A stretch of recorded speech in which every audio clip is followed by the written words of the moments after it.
అంటే వాళ్ళు continuation work అనమాట. ఎవరికి రెస్ట్ అనేది ఉండదు. ఇప్పుడైతే మనం భోజనం చేసిన తర్వాత ఒక 10 నిమిషాలు రెస్ట్ తీసుకుని ఒక గంట ఆ చెట్ల మీద కూర్చుని మళ్ళా వెళ్ళి పని చేస్తాం. అంటే ఆ దినాల్లో ఎవరికి కూడా స్వేచ్ఛ అనేది లేదు. అంటే ప్రతి ఒక్కరు కూడా పని చేయవలసిన వారే అనే విషయాన్ని మనం చూస్తూ ఉన్నాం. అది ఈ దాస్యము శరీర దాస్యము. ఎందుకంటే ఇజ్రాయేలు ప్రజలు ఐగుప్తులో బానిసత్వం నుండి వారు విడిపింపబడ్డారు అనే విషయానికి మనం చూస్తూ ఉన్నాం. అంటే మనము 79 సంవత్సరాలకు ముందు ఏ విధంగా బానిసలుగా ఉన్నాము బ్రిటిష్ వారి చేతిలో. అంటే 430 సంవత్సరాలు ఇజ్రాయేల్ ప్రజలు ఐగుప్తు దేశంలో బానిసలుగా ఉన్నారు అనే విషయాన్ని మనం గమనించాలి. అందుకని నిర్గమాకాండము 20వ అధ్యాయము 2వ వచనములో ఒక మాట మనం చూస్తూ ఉన్నాం. నిర్గమాకాండము, నీ దేవుడైన యెహోవాను నేనే దాసుల గృహమైన ఐగుప్తు దేశముల నుండి ఆ వెలుగులకు రప్పించి తిని. ప్రియా సహోదరి సహోదరుడా, ఇజ్రాయేల్ ప్రజలు ఐగుప్తు దాస్యములో ఎన్ని సంవత్సరాలు ఉన్నారంట? 430 సంవత్సరాలు కఠిన బానిసలుగా వారు ఉన్నారు. ఎందుకంటే ఎంతో వేడిమి గల ఆ కలిమి దగ్గర, అంటే ఇటుకల బట్టి దగ్గర పనిచేయడం అంటే సాధారణమైన విషయము కాదు. ఎంతో వేడి, ఆ మట్టి తొక్కడం అంటే సాధారణమైన విషయము కాదు. అంటే ఎంతో కఠినమైన పనులు ఆ దినాన్ని వాళ్ళు చేశారు అనే విషయానికి మనం చూస్తూ ఉన్నాం. చూడండి, ఇప్పుడైతే ఒక ఫోన్ నిలబెట్టాలనుకోండి, మిషన్ ఆ ఓలో వేసేస్తుంది. ఒక క్రైన్ వచ్చి దాన్ని ఏం చేస్తుంది? ఆ గోతులో బాగా చేస్తుంది ఆ యొక్క ఒక స్తంభాన్ని. కానీ పూర్వ దినాల్లో మనుషులే తవ్వాలి, మనుషులే తాడు పట్టుకుని లాగా. ఏ మాత్రం తాడు తెగితే ఆ మనుషుల మీద పడిపోతే వాళ్ళు ప్రమాదంలో మరణిస్తారు. అంటే పూర్వ దినాల్లో అటువంటి కఠినమైన పనులు మనుషులే చేసేవారు. మనం చూస్తున్న కాటన్ ఆ యొక్క ధవళేశ్వరం బ్యారేజీ, అది మనుషులే కట్టారు. పెద్ద పెద్ద బండరాలు మోసుకొచ్చి ఒకదాని మీద ఒకటి వాళ్ళు నిలిపారు. అంటే ఎంతో కఠినమైన బానిసత్వాన్ని వారు ఆ దినాల్లో చేశారు అనే విషయానికి మనం చూస్తూ ఉన్నాం. అంటే ఇజ్రాయేల్ ప్రజలు కూడా అలాగనే 430 సంవత్సరాలు ఆ కఠిన బానిసత్వం చేస్తున్నప్పుడు ఆ బానిసత్వం నుండి దేవుడు వాళ్ళు ఏం చేశాడు? విడిపించాడు అనే విషయాన్ని పరిశుద్ధ గ్రంథంలో అయితే మనం చూస్తాం. అంటే శారీరకమైన బానిసత్వం నుండి దేవుడు, శారీరకమైన శ్రమల నుండి దేవుడు ఏం చేశాడు? వాళ్ళని విడిపించాడు అనే విషయాన్ని మనం చూస్తూ ఉన్నాం. రెండవదిగా కానాను దేశమందు ఇజ్రాయేలు దాసులు కలిగి ఉండేది అని మనం చూస్తూ ఉన్నాం. అక్కడేమో వీళ్ళు ఐగుప్తులకు దాసులుగా ఉన్నారు. కానీ కానాను దేశం వచ్చేసరికి ఈ ఇజ్రాయేల్ ప్రజలకు దాసులు ఉన్నారు అనే విషయాన్ని ద్వితీయోపదేశకాండము 15వ అధ్యాయము 15 నుండి 15 ఇక్కడ 12 నుండి 15 వచనాల్లో మనం చూస్తూ ఉన్నాం. సహోదరులలో ఎబ్రీయులే కానీ హెబ్రీయురాలే కానీ మీకు అమ్మబడి 6 సంవత్సరములు దాస్యము చేసిన ఎడల 7వ సంవత్సరమున వారిని విడిపించి మీ అద్ద నుండి ఇక్కడ మనం చూస్తూ ఉన్నాం. అంటే ప్రియ సహోదరి సహోదరుడా, ఇజ్రాయేల్ ప్రజలు ఐగుప్తు యొక్క దాస్యంలో ఉన్నప్పుడు ఆ యొక్క ఫరో ఎటువంటి కనికరము లేకుండా వారిని ఎన్నో శ్రమల పాలు చేసి, ఎన్నో కఠినమైన పనులు చేసి వాళ్ళని కఠిన బానిసలుగా వారిని ఉంచాడు.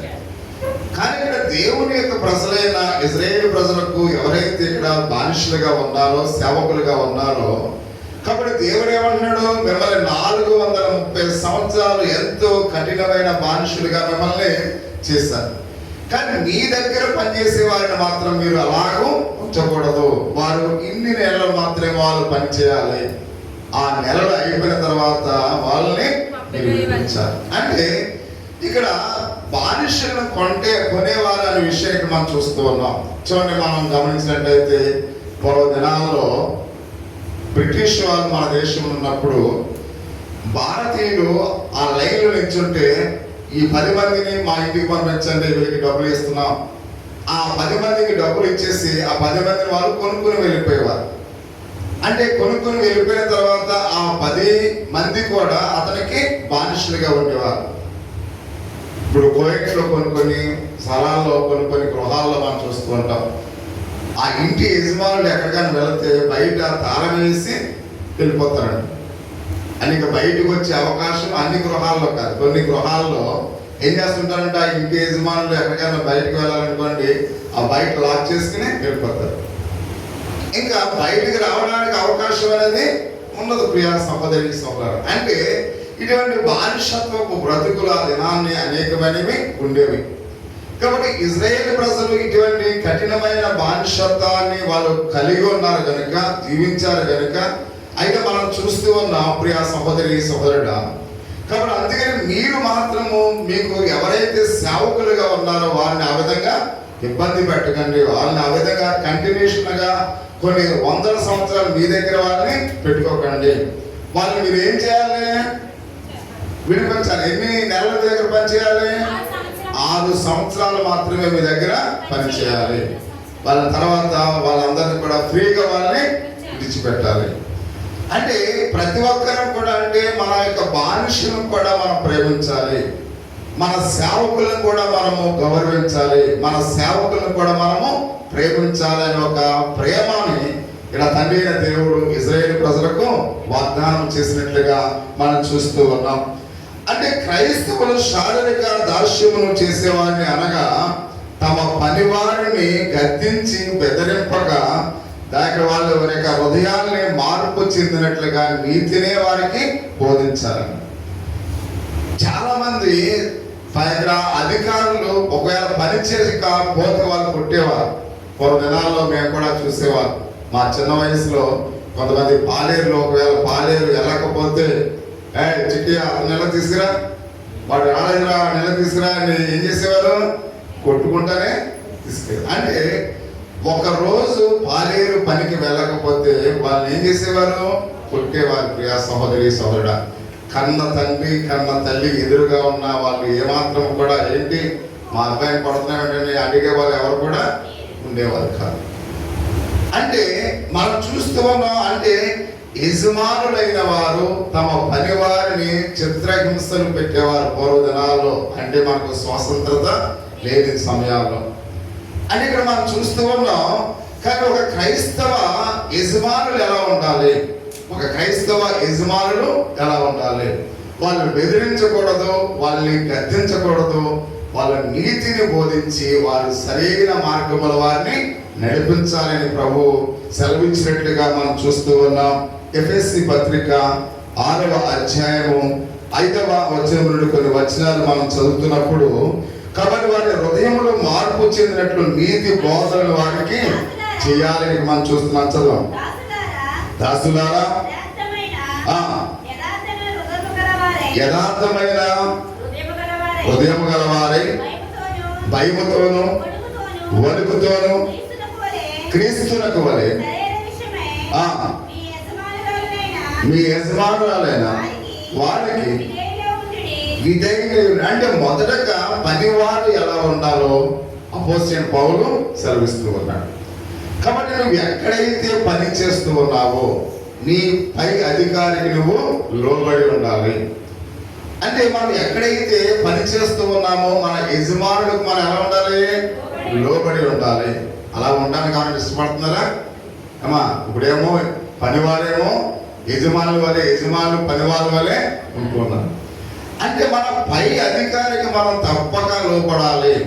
మన పై అధికారికి మనం తప్పక లోబడవలసిన వారినట్లుగా మనం చూస్తూ ఉన్నాం. వాళ్ళకి విధేయత చూపించాలి, వాళ్ళని గౌరవించాలి. కాబట్టి అటువంటి స్థితిని ప్రతి ఒక్క దాసుడు కలిగి ఉండాలని మనం చూస్తూ ఉన్నాం. తర్వాత ఇంకొక మాట చూస్తూ ఉన్నాం. మనుషులను సంతోష పెట్టేవారు కంటికి కనబడేది కాక క్రీస్తు దాసులమని ఎరిగి దేవుని చిత్తమును హృదయపూర్వకముగా మనవపూర్వకముగా జరిగించుచు మనుషులకు చేసినట్టు కాక ప్రభువునకు చేసినట్టే ఇష్టపూర్వకముగా సేవ చేయాలి. అంటే ఇక్కడ మనం చూస్తూ ఉన్నాం. అంటే మనం ఎలా చేయాలి, ఎలా రెస్పాండ్ అవ్వాలి అంటే మనం చూసినట్లయితే ఏదో మనుషులను సంతోషం పెట్టేవారుగా కాకుండా, ఇప్పుడు మా ఏదైనా పలహారం పెడతాం అనుకోండి, అందరూ తీసుకోమా అని అలా ఇచ్చేసిన తర్వాత ఇలా వెనక్కి తిరిగి ఇది తీసుకుందో చూడిది అన్నాం అనుకోండి, ఎదురుగా అందరూ చూసేటప్పుడు ఏమన్నాం, తీసుకోమన్నా ఎలా తిరిగేమన్నాం, ఇది ఎటు తీసుకుందో చూడండి. అంటే మనం మనుషులను సంతోష పెట్టే విధంగా ఒక మాట మాట్లాడి మనము ఈ తర్వాత తిరిగిన తర్వాత వేరే మాట మనం మాట్లాడకూడదు. అంటే నువ్వు ఇస్తున్నావంటే అది క్రీస్తుకు ఇచ్చినట్లుగా ఫీల్ అవ్వాలి. నా ప్రభుకి నేను సేవ చేస్తున్నాను అంటే ఒక సేవకురాంట్లుగా ఉంటున్న మనము, ఎదుటి వారికి పరిచయం చేస్తున్న మనము ప్రభువునకు చేసినట్లుగా చేయాలి. మీకు అర్థమవుతుందమ్మా? ప్రభువునకు చేసినట్లుగా మనము చేయాలి. అంటే మనం మనుషులు సంతోషపెట్టేటట్లుగా మనం పని చేయకూడదు. అంటే యజమానుల దగ్గర దాసులైన వారైతేనేమి, యజమానులైతేనేమి, కాబట్టి మనుషులను సంతోష పెట్టేవారుగా కాకుండా మనం ఎలా ఉండాలి, ప్రభువునకు చేసినట్లే మనము చేయాలి. నువ్వు ఏ పని చేసినా, నువ్వు ఎలా ఉన్నా, ఇది నేను ప్రభువునకు చేస్తూ ఉన్నాను అనే ఒక ఆలోచనతో మనము చేయవలసిన వారమైనట్లుగా మనం చూస్తూ ఉన్నాం. రెండవదిగా అక్కడ కొలస్సీలకు రాసిన పత్రిక 3వ అధ్యాయము 22వ వచనాన్ని కూడా ఒకసారి మనం చూద్దాం.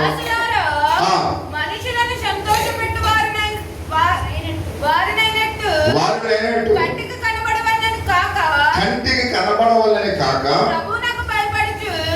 ప్రభువునకు భయపడుతూ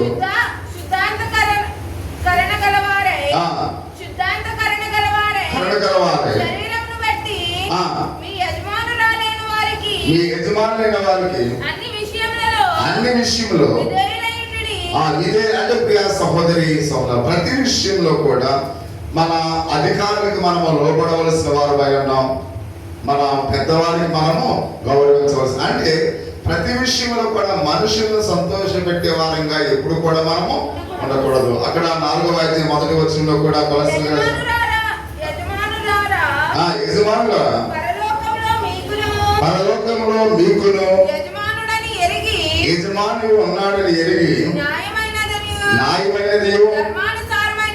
ఇక్కడ మనం చూస్తున్నట్టే పరలోక రాజ్యములో ఒక యజమానుడు ఉన్నారు. ఎవరైనా ప్రభువైన యేసుక్రీస్తు వారు. అంటే ప్రతి విషయంలో కూడా అంటే ప్రభువునకు ఏ విధంగా లోబడుతూ ఉన్నామో మన యజమానులు కూడా మనము అలాగే లోబడాలి. ప్రభువును ఎలా గౌరవిస్తూ ఉన్నామో మన అధికారులు కూడా అలాగనే గౌరవించాలి. అంటే ప్రతి విషయంలో కూడా మనం ఎలా ఉండాలో ప్రభు చాలా తేటతెల్లగా తెలియపరుస్తూ ఉన్నట్లుగా మనం చూస్తూ ఉన్నాం. కాబట్టి అందుకనే ఎవరిని కూడా మనం బెదిరించకూడదు, గద్దించకూడదు. ప్రేమ పూర్వకంగా మనము విధేయత కలిగిన వారమై ఉండాలి అని మనం చూస్తూ ఉన్నాం. అంటే పని చేసేవారు యజమానులైనా దాసులైనా ఒకరి పట్ల ఒకరు ప్రేమ అనురాగాలు కలిగిన వారై ఉండాలని మనం చూస్తూ ఉన్నాం. రెండవ మాట మనం గమనించినట్లయితే మహాఘోరమైన దాస్యము వేరొకటి కలదు అని మనం చూస్తూ ఉన్నాం. ఇప్పుడు కేవలం శారీరకమైన దాస్యము, ఏది ఇజ్రాయేల్ యొక్క ప్రజలు ఐగుప్తులో ఉంటాం, అలాగే యజమానుల దగ్గర పనిచేయటం, ఇది శారీరకమైన దాస్యానికి గుర్తుగా ఉంది. కానీ ఇంకొక ఘోరమైన మహాఘోరమైన దాస్యము వేరొకటి ఉంది అని మనం చూస్తూ ఉన్నాం. అది యోహాను సువార్త 8వ అధ్యాయము 34వ వచనములో పాపమునకు దాసులు కాకండి అని మనం చూస్తూ ఉన్నాం. అంటే ఎవరు కూడా పాపానికి మనం ఎలా ఉండకూడదు, దాసులుగా ఉండకూడదు.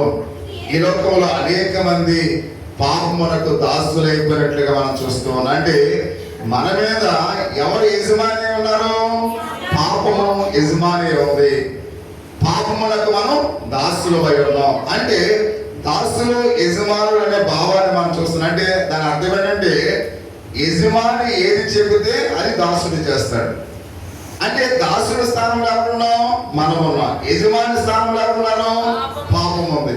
అంటే పాపము ఏం చేయమంటే మనం చేస్తూ ఉన్నాం. అంటే మన జీవితాల్లో ప్రతి ఒక్కరము కూడా ఎవరికి దాసులుగా ఉన్నాం, పాపానికి దాసులుగా ఉన్నాం. అందుకని అన్నాడు ఇది ఘోరమైన భయంకరమైన దాసత్వము. కాబట్టి పాపమునకు ఒకవేళ నువ్వు దాసుడిగా ఉన్నట్లయితే నీకు మరణము తప్పదు. పాపమునకు నువ్వు దాసుడిగా ఉంటే నీకు ఆ నిత్య శిక్ష తప్పదు. పాపమునకే నువ్వు దాసుడిగా ఉంటే నిత్య మరణము తప్పదు. కాబట్టి అందుకని మనం దేనికి ఇక్కడ దాసులుగా ఉండకూడదు, పాపమునకు దాసులుగా ఉండకూడదు అనే విషయానికి మనం చూస్తూ ఉన్నాం. అంటే మరణ భయము చేత సాతాను యొక్క దాస్యములో ఉన్నవారిని ప్రభు రక్షించినట్లుగా మనం చూస్తూ ఉన్నాం. అయితే ఇక్కడ మనం గమనించినట్లయితే మరణ భయముతో ఎబ్రిల్ రాసిన పత్రిక 2వ అధ్యాయం 14-15 వచనాలు మనం చూస్తున్నాం. అంటే మన అందరం కూడా ఏ భయం చేత ఉన్నాం? నా వైపు చూడాలి. మరణ భయము చేత ఉన్నాం. అంటే ఈ లోకములో మనుష్యుడు ఒకే ఒక దానికి భయపడతాడు. దేనికి? మరణానికి భయపడుతూ ఉంటాడు. అంటే ఇప్పుడు మనం ఎవరి దాసులుగా ఉన్నాం? మరణ దాసులుగా ఉన్నాం. అంటే మన మీద మరణము ఏలుబడి చేస్తూ ఉంది. ఆ మరణానికి మనము దాసులుగా ఉన్నాం. కారణం ఏంటంటే మనం పాప జీవితాన్ని కలిగి ఉన్నాం కనుక, పాప స్వభావాన్ని కలిగి ఉన్నాం కనుక, ఆ పాపమునకు దాసులుగా ఉన్నాము కనుక ఇప్పుడు మరణానికి కూడా మనము దాసులమై ఉన్నాం. అంటే మరణ భయముల చేత, అంటే ఏ క్షణములో మనం చనిపోతామో మనము ఆందోళన చెందుతూ ఉన్నాం. కాబట్టి ఎందుకంటే ఏ క్షణములో, అంటే మన ఇంటిని విడిచి బయటికి వెళ్ళిన తర్వాత మళ్ళీ తిరిగి వచ్చేంత వరకు మనకు ఎవరికి కూడా నమ్మకం లేదు. అంటే ఆ మరణ భయముల చేత మనము ఎప్పుడైతే దాసులుగా ఉన్నామో అటువంటి మనలను ఆయన ఏం చేశాడు? ఎబ్రిల్ రాసిన పత్రిక 2వ అధ్యాయము 14-15 వచనాలు మనం చూస్తూ ఉన్నాం. రక్త మాంసము కలవారై ఉన్న ప్రకారమే మరణము యొక్క బలము కలిగిన వారిని, అనగా అపవాదిని మరణము ద్వారా నశింపచేయుటకును జీవిత కాలమంతయు మరణ భయము చేత, ఇక్కడ మనం చూస్తున్నట్టే మరణ భయముల చేత మనము ఎప్పుడైతే మనము ఎంతో భయపడుతూ ఉన్నామో అటువంటి మరణాన్ని జయించడానికి ప్రభువైన యేసుక్రీస్తు వారు మన వంటి మాంసాన్ని, మన వంటి రక్తాన్ని కలిగి ఈ లోకంలో జన్మించి సాతాను యొక్క అధికారం నుండి, పాపము యొక్క అధికారం నుండి ఆయన వాళ్ళు ఏం చేస్తాడు? రక్షించాడు. ప్రియా సహోదరి సహోదరుడా, అంటే యేసుక్రీస్తు వారు ఆయన మన కోసం మరణించకపోతే, ఆయన మానవ శరీర ఆకారంలో ఈ లోకానికి రాకపోతే మనం ఇప్పటికీ మరణ భయం మనను వెంటాడుతూ ఉండను. కానీ ఎప్పుడైతే ఆయన రక్త మాంసము పాల్గొనే మన స్థానంలో ఎప్పుడైతే ఆయన మరణించాడో ఇక మరణము మన మీద ఏలుబడి చేయట్లేదు. ప్రియా సహోదరి సహోదరుడా, అంటే మరణాన్ని ఆయన గెలిచి ఉన్నాడు, మరణాన్ని ఆయన ఓడించాడు అని పరిశుద్ధ గ్రంథములో చాలా స్పష్టంగా